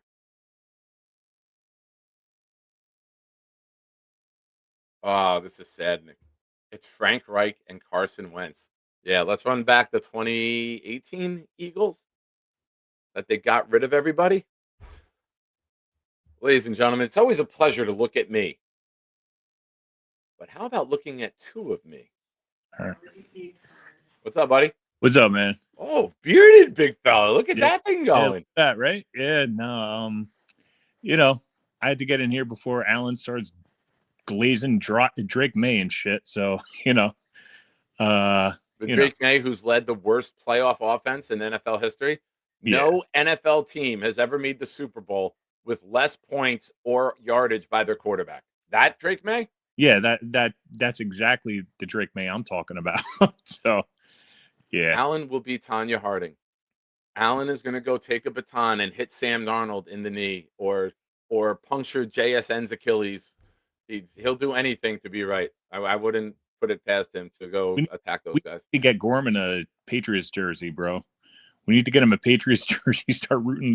Tell him he's got to start rooting for that team, bro, because he sent the Colts down a few pegs, and I got him to commit for next year. Did you hear that? No. I said he called in maybe 2-3 Sundays ago. I was like, Charles, I was with Jeremy. It was a Saturday night. And when I was with Chaos, and he called in, I was like, Charles, you're not done yet. He's like, what do you mean? I was like, since you became a Colts fan, they were like 1-8. I need you to carry that over for the 26th season because we have their first round pick, and I need that pick to be a top 10. Oh, I don't know. Charles, I'll get you a Jonathan Taylor jersey if you do it. He goes, make it a Peyton Manning. Done. True negotiator, Charles. Yeah, so before opening day, I got to present Charles. I go, blue or white? He goes, white. I go, bullshit. I've seen you eat. I'm getting you a blue one so you don't ruin it. He goes, all right, deal. That's a smart. I got to get Charles a blue Peyton Manning jersey, and he will keep his allegiance with the Colts for this year. Awesome. Yeah, Yeah, man. To have 2 top 10 picks next year with that talent, imagine getting a quarterback and Jeremiah Smith. Bro, last night I literally did say, we're next thing Glenn's going to do is dig up Bill Walsh, dig up Joe Gibbs, dig up all these guys, and Woody's going to ask him to coach on the team. It's crazy. That's awesome. Of course you said it because I didn't know that obviously, and I brought up Bill Walsh today. Yeah. No, it's crazy. What kind of drugs is Woody on, bro? I mean, asking a guy who won a Super Bowl, granted that defense was totally Tony Dungy's and stuff like that, but he won a fucking Super Bowl, and you're going to have him go on, and you're going to ask him, hey, I want you to go on, I'm asking you a favor. Can you go on the staff of my coach who won 3 fucking games this year? Yeah. On the staff, we don't want you to coach the team. No, we don't want, we're good with Aaron Glenn coaching. We just want you to be there. What a dumb fuck he is, bro. I mean, come on. Yeah, come save me. Like, I'm not doing good enough. Come save me. It's ridiculous. I mean, what kind of balls does he have? And then I saw something. I don't know if he asked Parcells to be on the staff too or something. I read something last night. I don't know if it was bullshit or whatever, but yeah, I mean, the thing is, if he did ask Parcells and Parcells said no, which is what the thing said, it wouldn't surprise me. It wouldn't, even if it's fake, it wouldn't surprise me because it's like that's the level that we're at right now. It's total ridiculousness, bro. Dude, that's what you do, man. It's this. It's just like there's no rhyme or reason. There's no purpose. There's no plan. There's no levels to it. There's no progression. It's just flat out desperation. It drove me nuts last night. I'm going to sleep and I'm like, how the hell could Woody say to John Gruden, the Super Bowl winner, we want you to be on the staff of Aaron Glenn. What are we doing? I wonder if Woody would have even approved that. I mean, I've been very vocal about Gruden, saying that he's suing the NFL.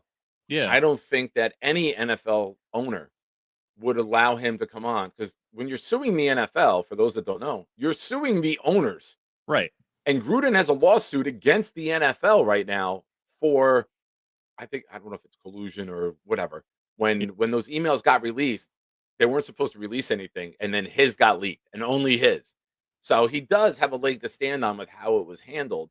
But that doesn't forgive the shit that he did, right? Right. So I don't think that Woody would ever bring in Gruden, even if he wanted to be the head coach. I don't think he would bring him in with that history into this media market. I just don't think that would ever be an option. And then to have Glenn offer him just to come in and run the offense is a wow. It's ridiculous. It's ridiculous. And Boomtown, member of the channel for 14 months, says, "Is it 2029 yet?" Yeah. Boom.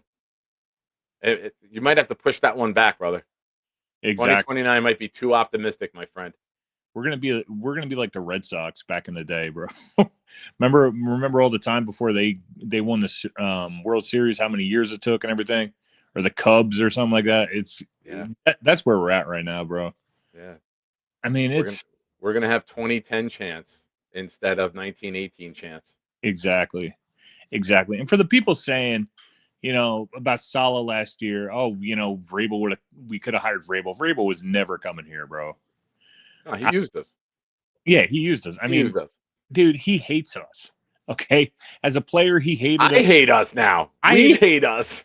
Yeah. But what I'm saying is, like, a Patriots player, a great Patriots player, was never coming to coach us, bro. Never. I mean, that's a fucking pipe dream. So all it was so that he could get to New England and say, the Jets are showing great interest in me. Exactly. Put me on board now. Don't let me leave. His agent would go to them and just, not him saying it, but the agent would be like, the Jets want him. You lock him up right now, or we're gone. Oh, exactly. 100%. 100%. But yeah, I mean, we can look forward to the draft and everything, but this next season's gonna suck, man.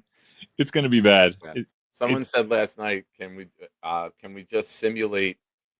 One of my comments on the short I did yesterday said, can we just Madden simulate the 2026 season? I don't even want to watch that. Right. I don't even want to watch that. Like, it's rough, man. Yeah, it is rough. But all right, man. I just want to call in, say hi and everything, give people a break before Alan got in here and glazed Drake May. So, it's all good. Drake May talk. All right, you hear man. that in the back? No Drake May talk. All right. I'll talk to y'all later. Have a good day. Be good, buddy. Appreciate you.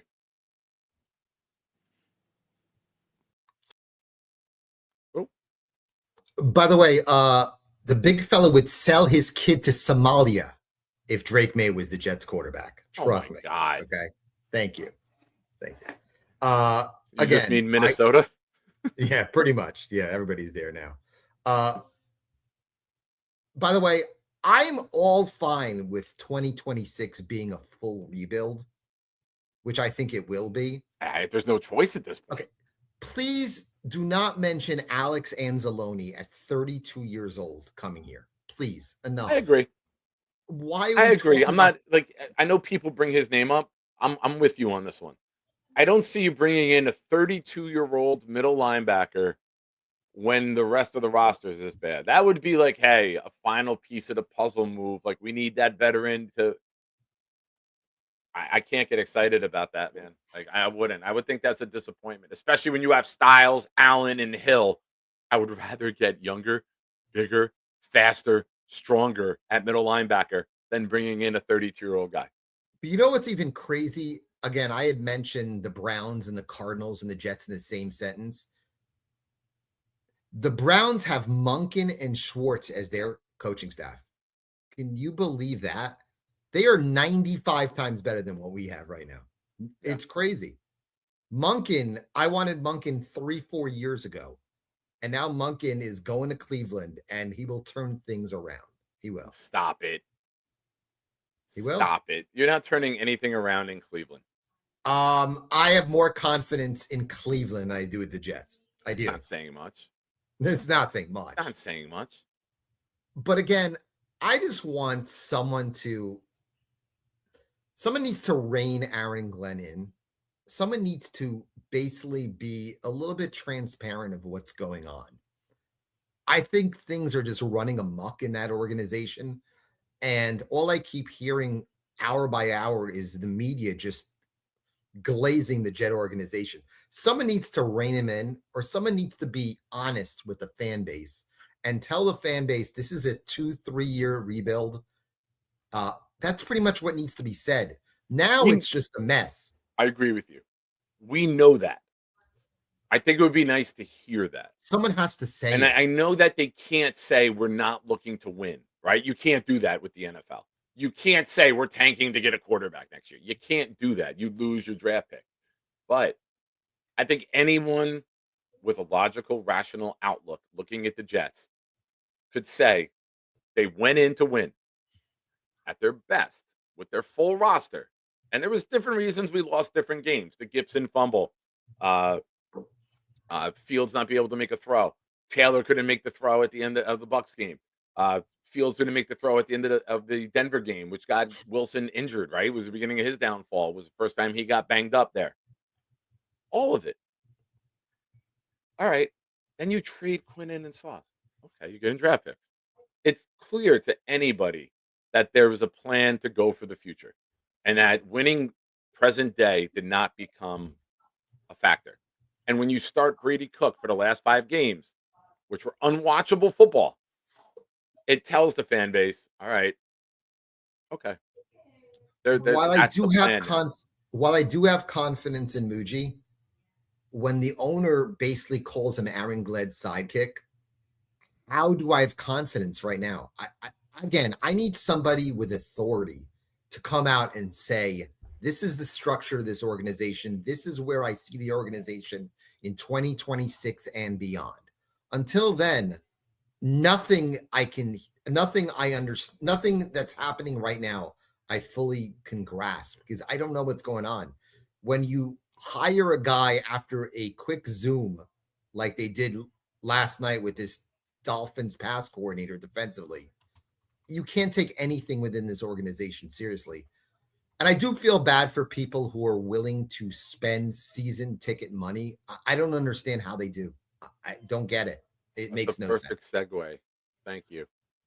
Because in my Discord, Wildwave just shared this picture and asks how. This is home attendance. This is ticket sales, not people who show up at the stadium. There's a difference. The NFL takes their home attendance numbers as the tickets that are sold. Now, don't forget, in order to prevent the blackout in your local media market, you need to be sold out in the NFL. Woody Johnson has had to purchase many tickets at marked down prices to prevent blackouts. He bought 10,000 tickets years ago on a Monday night game or Thursday night, I forget. I got it for $6 on StubHub. Yeah. There was thousands and thousands of tickets that were put on at 1:00 in the afternoon for $6. I went to a game with a 30-pack, a bag of chicken that I cut up and marinated, and a game ticket for less than $50. So this is not the actual attendance in the stadium. That's why. So the Jets and the Giants with the largest stadium in the NFL will always be there. Now, obviously, Dallas had the extra home game. Our extra home game was overseas this year. That's why. But the Jets are always going to be there because the tickets have to get sold. That's why, Wildwave. I do wonder if the Jets start 2026, let's say 1-6, if the coach survives. I don't know. I don't know if they repeat what they did 2 years ago with Saleh, with Glenn. What are I you have going to no do idea. Now, What? let's look at that scenario. He's calling your defense. Now you're going to promote a guy to the defense who's never called defense in the NFL. You might make it worse. Yes. And then you have an offense. Would you make Frank Reich your head coach interim, and then have a defensive coordinator, Duker, who's never called defense before? I think you make this problem bigger if you fire Glenn in season, because you don't have a guy like Wilkes who's been a head coach before. You don't have that guy who's been in these waters. I think you make I think you make it much worse. We saw that with Salah going and Ulbrich taking over. It made And things worse. And finally, with all the assets they currently have for 2026, Boss and girl agrees with think again, I understand what Boss Girl is saying, but again, if they're 1-6, the pressure on Woody is going to be nuts. That something's going to happen. As much as you don't want to usually fire coaches mid-season, if you're 1-6, I don't know how he survives. I don't get it, how he survives. But finally, with all the assets they have in 2026, and you're basically handing the keys to Glenn, I do worry that Glenn is going to be going all in on guys that maybe a future regime is going to have to basically fix. So as much as you're talking about 2026 and 2027 assets, you have no idea if Glenn's going to be like, you know what, my job is on the line. I'll draft Ty Simpson at 16 and basically sell him to the owner that he will be our quarterback of the future, even if we go, let's say, 4-13 in the season. That's the problem with keeping Glenn here, knowing that he might be that lame duck coach. I agree. Give me 1 second.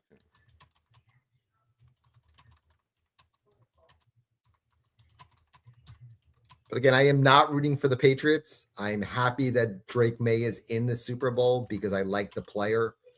But again, you can't discount the fact that they finished 17-3 in 2026, coming from 4-13. That got to give them a lot of credit for that. Do I think they'll win in 11 days? No, I don't. But if they do, then no one has any leg to stand on if somehow, some way they beat the Seahawks, which I do not think they will. I would lay these points. It opened at 3.5. I think it's up to 4.5.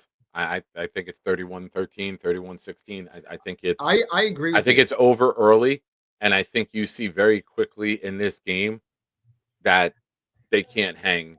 Now, granted, Sam Darnold he did it last year in Minnesota in the playoffs, and on the final game of the season against the Lions, he had a Sam Darnold game, right? He's very capable of that. Now, you'll like this, Alan. I did the math yesterday. Over the last 2 years, Sam Darnold's won, 31 games now, right, with the playoffs? I think so. You'd have to go back, adding up all the Jets' wins, to go back to the 2019 season to equal the 31 wins that Darnold has the last 2 years. But I give him credit, let's expect guys to come in and be a savior immediately, Jets fans. Sometimes patience pays off. As much as he got screwed by the Jet organization, they never really set him up for success. I mean, 100%. This is why you build the offense first, and then you bring the quarterback in as the final piece of the puzzle. I do think we're doing that right. I do. I think you have your line in place. You got a nice piece with Garrett. You draft Taylor. We'll see what happens at running back. But I think that you build everything up so that when you drop your quarterback into the starting position, you're ready to win. And you're ready for not him to carry everybody, but for them to bring him along. Brady early in his career. Roethlisberger early in his career. Hand the ball. Sanchez, right? Flacco. Let's run the ball. We'll play good defense. And then give us a drive late if we need it. We don't have to rely on you to put up 30 points a game as a rookie. And think finally, this is my last comment. You can see a quarterback succeed here. I give you credit, even though you despise the Patriot organization. What they did with Bill Belichick is a joke. It's a joke. It's a joke, and it's bitterness throughout the league. It's bitterness. Yeah. Again, You had the chance to punish him when he did the action. Don't punish him now. Yeah, totally agree. Have a good one, man. All right, be good. All right, I got to get to work. I got maybe 10 minutes. Johnny boy, what's up, brother? What up, man? What up, Nick? How you holding up, man? How you feeling, buddy? Good, chilling, man. Back home, so which is good. So I'll be quick, man. This is the Aaron Glenn boat, bro. He's gonna go down swinging, and if it's going to be his way, it is what it is at this point. I mean, he has the connection with him when they were in Detroit together. We asked for freaking Salah when he was over there for Ulbrich to be able to go ahead and take over the play calling at one point. He did show him a little bit of the ropes. It seems like it might be a little bit of the same type of scenario. itself. Hopefully he gets some of these people, some linebackers. I mean, we need it. Everything that you said a little bit earlier about beefing up the line, we need a real actual Mike linebacker there, the safety. There's a lot of stuff that he's got fixed up. And if he's going to go swinging to get fired, he's going to go down swinging, bro. So I was not expecting Duker. I have no idea who he is. All I know is that this individual is a yes man to Aaron Glenn. And maybe that's what an Aaron Glenn person is at this point. So, yeah. Sean Bennett in the chat, just take a break for 5 minutes, man. Take a break, calm down. I see the comments going back and forth. Everyone, let's just hit a reset button in the chat. No personal attacks. Argue with the point, not the person. Thank you. Good points, Johnny. Like, what are we gonna do, man? Yeah. I don't know. Like, I want to. You know me. I want to believe. I want to find a positive. I'm having a very, very difficult time doing that. And I mean, and for everybody that's down on it right now, you have every right to be. I mean, they haven't given you anything. 3 wins last year, right? Ranked dead last, close or maybe close to it. There were some sparks onto that, but was it enough? It's his first year, man. He took over a team that was on the decline. What were the numbers, right, with that defense the year before? It was going down. I mean, we were all complaining about that defense constantly. And what was the expectation from itself? So. And I mentioned earlier too, you changed the scheme. You didn't bring in enough of your guys that fit the new scheme that you want to run. So it's a complete disaster. Yeah, and I have to give it up to Glenn. At least Glenn had the nuts to go up there and say, I messed up. Like I messed up, and now he's trying to fix what he needs to fix. Might be a little bit too late. Some people are not. I mean, first off, bro, there's a lot of people that did not want Glenn at all, and they've been anti-Glenn from the very jump, and that's cool, and it is what it is. But there's a lot of leaks that were on the boat itself, and he's been trying to patch it up, and it's not going to take just 1 year. But am I excited about this Brian Duker dude? No, because I have no. It's nothing. It's Glenn's now. Glenn's your defensive coordinator. Glenn's calling the defense. Glenn is the one making the plays. He's the one that's he's gonna drive this defense. The only positive I could think about, Johnny, is that now Glenn's gonna get defensive player after defensive player after defensive player. If his name's on the defense, he's gonna influence Muji and say, I need this guy, I need this, I need this. So I am a person who loves good defense. I am a person who believes with a good defense and a running game that travels, that wins in the playoffs. You're seeing now, good defense, good running game got people to advance because weather comes in. You need that. If we had a home game in the AFC Championship Sunday, it would have been in a foot of snow. So you need defense and a running game. Granted, I might be delusional thinking we would ever have a home AFC Championship game, but the theory's there. Yeah, Johnny, I appreciate you, man. Yeah, last thing, Nick, I gotta respect him because he's going and he's doing it his way. It hasn't happened. We're letting everybody else for a long time do it their way. He was listening to the media. We had that before, and it's not occurring this time. He's like, this is my show. I'm gonna do it how I feel fit for it. And if you don't like it, it is what it is. Nick, killing the show as always, brother. Peace. Thanks, bro. Appreciate you. All right, folks. I got a few minutes left before I got to get out the door for work. Hit the like button if you haven't already. We got 116 of you here. We're at 90 likes right now. Love to hit 100 during a weekday show. Never done that before, so your help would be appreciated. Subscribe to the channel if you have not already. We're climbing. Oh, we're up 16 today during the show. Thank you to everybody for joining the program. Appreciate you guys. I set a lofty goal of trying to get to 2,500 by the draft. Maybe it's too big. That's what she said. Not to me, maybe one of you. But that's the goal. Last call, $5 super chats, gifted memberships. get you on the wheel. We're doing a raffle, Joe Namath giveaway on Super Bowl Sunday. We are going to get, I got 2 callers left. I'm going to bring in one right now to get us to what did we learn?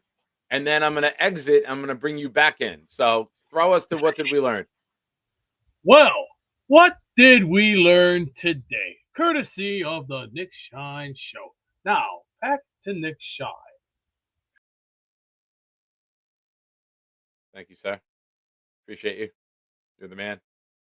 Folks? Hey there, Shiners, you made it to the end. It's time to ask the question. Nick Shine would like to know, Canada's taking names, Motown always delivers. Let's find out now, what did we learn today? I can hear you. Can you Yeah, guys hear 1 me, minute. honestly? Let's talk about that can hear you. move with demoting Tanner Ekstrom. Probably the worst move I've ever seen. He was a top 3 OC in terms of scheming wide open. This just shows Aaron Glenn is really clueless. You know, Aaron Glenn is really his soul levels of ineptitude. Honestly, did you see that, Nick? You fired OC. He see fired C. Wilkes. You know, his plan changed like 5 million times. You know, in April when Quentin Williams said oh, it was a rebuild. Aaron Glenn's like, oh, we're here to win now. Aaron Glenn, when is the winning going to start? Honestly, I don't think it's going to happen. You know, honestly, Aaron Glenn, you're You're going to a be fired sophomore next in year. college, right? I'm a sophomore in college. I mean, I think All Aaron right. Glenn's the worst. I've been a Jets fan since 2016. I thought Gacy was the worst coach I've ever seen. Honestly, I think Glenn's the worst coach I've ever seen. He's terrible. I've never seen this bad of a Jets coach. All right. I mean, you're squandering talent. You're squandering like tons of talent. You had Sauce Gardner in the team. You had Garrett Wilson, best wide receiver in the world. Sauce was like one of the top corners in the National Football League. Seriously, like I've never seen this bad of a Jets coach. All right. Now I have a question for you. I gave you some dating advice a while ago. Have you used it yet? No, I've never used it. All right. Are you in the library now? No, I'm just getting food. All right. Go up to one of the ladies there when we hang up and ask them this. Show me your butthole. Man, I told you. Ask everyone, and eventually one might hit. Aaron Glenn interviewed 8 defensive coordinators. None of them took the job. The 9th one did. Yeah. Next, you got to have that same approach with the ladies. Yeah, Swing same. for the home run every No. time. You might strike Honestly- out, but the one you hit is going to be fun. What do you think of that defensive coordinator guy? I've never heard of the guy. Is he even good? Or? Aaron Glenn's your defensive coordinator. Duker has it by title. Glenn Aaron is going to Glenn- be calling the defense. I mean, Aaron Glenn's not good at calling defense. I mean, did you see his defenses in Detroit? They're like bottom of the league of defenses. He wasn't even that good of a DC, honestly. No, And you know he what- was, you know what he I'm was so- good you know in what his I'm- last year. He got up to 7th in DVOA his last year. But that was the year that Hutchinson, I think, went off. Yeah. So you got to get But, like, players who are going to play, right? Other years, he was like, I don't know, 29th, 30th in the National Football League in terms of defense. So really, it's like, it's not really a good move, honestly, promoting I hear him. you. That's what I think. But honestly, I think Glenn's going to be fired next year or minimum 5 games. He's just not a good coach. I just don't buy it with him. Max, good luck in school. And don't say that when you're in the building. Say that at the frat parties. That's when they're more down for that. Sounds good. The end of the frat party is when that really hits a home run. Yeah, sounds good. I got to call in a frat sometime soon, honestly. Hell yeah. At the end of it. And make sure you have your boys around to protect you, too, after you do it. Honestly. All right, don't do it. Bye. All right, folks, I'm trying. Big fella with a super chat. Oh, I lost that. My penance for disrupting the chat. My bad. You didn't disrupt the chat. You did not. I saw the back and forth and saw that multiple people were upset with Sean. So don't worry about that, big fella. You wield your wrench and you use it if need. If someone's crossing a line, get them out of there. Yeah, I have no problem. Listen, Alan's in the chat. Alan doesn't get muted. You know, you have your discussions. You agree on different things. You disagree on things. You agree on things. That's fine. I've been in enough chats to know that sometimes the discussions take a different path. And when it gets personal and there's attacks going on, that's when we start with a 5-minute break. If they come back and they're still hot after that, then we'll get rid of them for the rest of the show.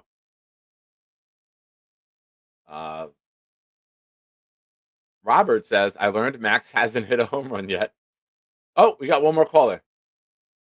My bad. Tommy says, Nick, how do you feel about the Jets, this 36-year-old who never called plays before? I believe AG just don't want to hire two OC or DC to replace him after 4 or 5 games. Tommy, welcome to the show. Aaron Glenn's going to be calling the defense. This kid's not calling the defense, so he still won't be calling plays. Nick, can you hear me okay? We're good. All right. I wanted to add that last part of it, but I didn't have enough words because I'm only a member for 13 months. I wanted to add in, I know AG's running the defense now, but like I understand the process. You got to do the whole thing. I'll be quick because I got to go back to work in like 2 minutes anyway. I got to be back at 2 o'clock. Work, all right. All right. So, all right. The only thing is, Nick, just real quick, the guy looks like a little baby face, and Aaron Glenn signed him because he knew that this guy's not going to replace him. So if Aaron Glenn hires, for example, a good defensive coordinator, they can easily replace this guy, even offensive coordinator. Like, that's why I think he's going balls to the wall, all him, and he's gonna mess. Hold on, I'm on the phone.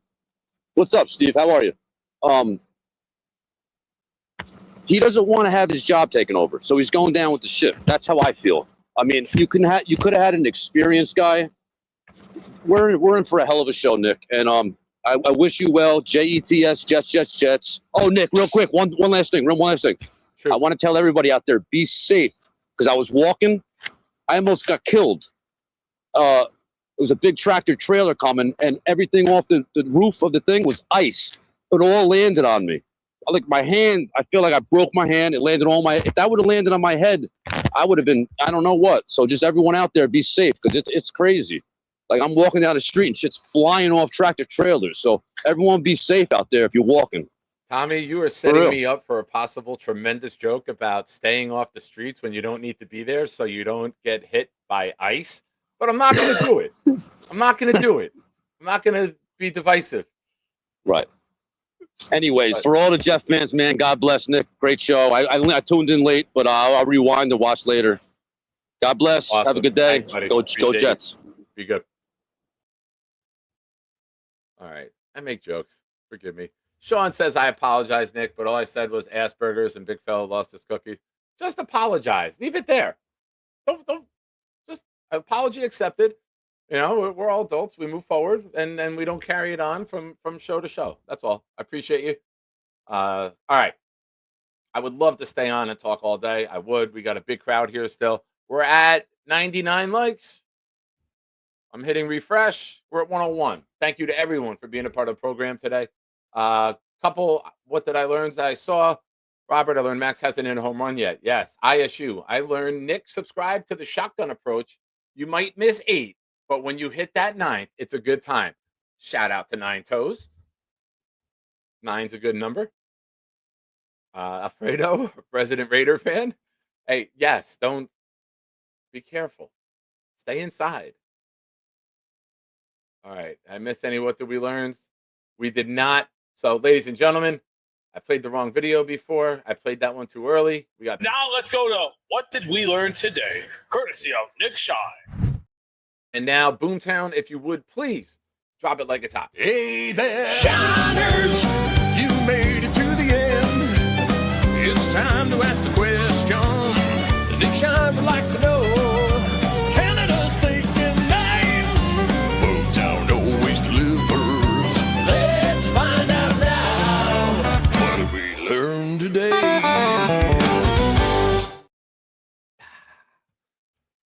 Thank you, Gator. Gator redid that video. So the audio is a little different. I hope you guys enjoy that. Boomtown learned positivity has left the building. Jim Leonard ain't no sheet laminator. 128-26. The Nick World Order has begun. Sorry.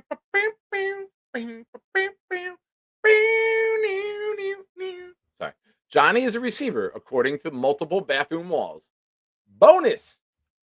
Aaron Glenn didn't get the throw away your shovels memo. A Canadian and a grandma dominated Nick Shine pools this year. According to some guy on the internet, Glenn may be a gravedigger. Double bonus. The big fella outclicked Allen today. For the cheap price of a Manning jersey, Charles is willing to continue selling out. Sean may be a hobbit, Mad Max has not used the line yet. Ladies and gentlemen. Did I read that right? Outclicked. Oh, either one. Outlicked, outclicked, whatever. Have fun. It's your life. We don't judge. Folks, thank you for being here. Shout out to my guest, the great Matt O'Leary. Shout out to the great chat. Appreciate you guys. Show and the channel getting bigger every day. We're hitting over 100 on weekday live streams. That's a first. Thank you, everybody. God bless. Be good to one another. Say a prayer for this freaking franchise. And hopefully one of Aaron Glenn's darts hits a bullseye. Poor kid was doing connect the dots, got hit in the shoulder. Waitress got hit in the eye. It's the New York Jets, folks.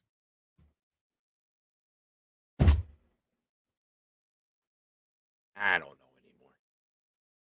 I'm going to work. Have a great day. Aaron Glenn, what happened during the interview process? That guy fucked me twice. Yeah. Peace out, folks.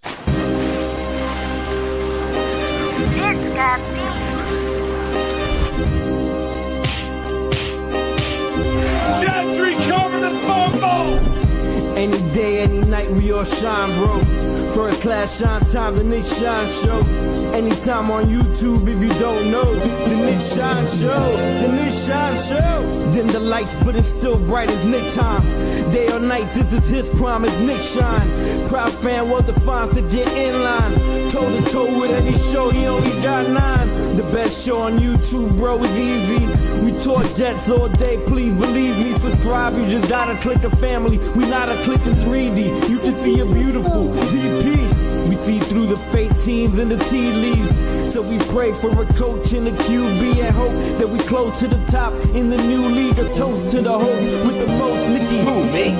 Any day, any night, we all shine, bro. First class shine time, the Nick Shine Show. Anytime on YouTube, if you don't know, the Nick Shine Show, the Nick Shine Show.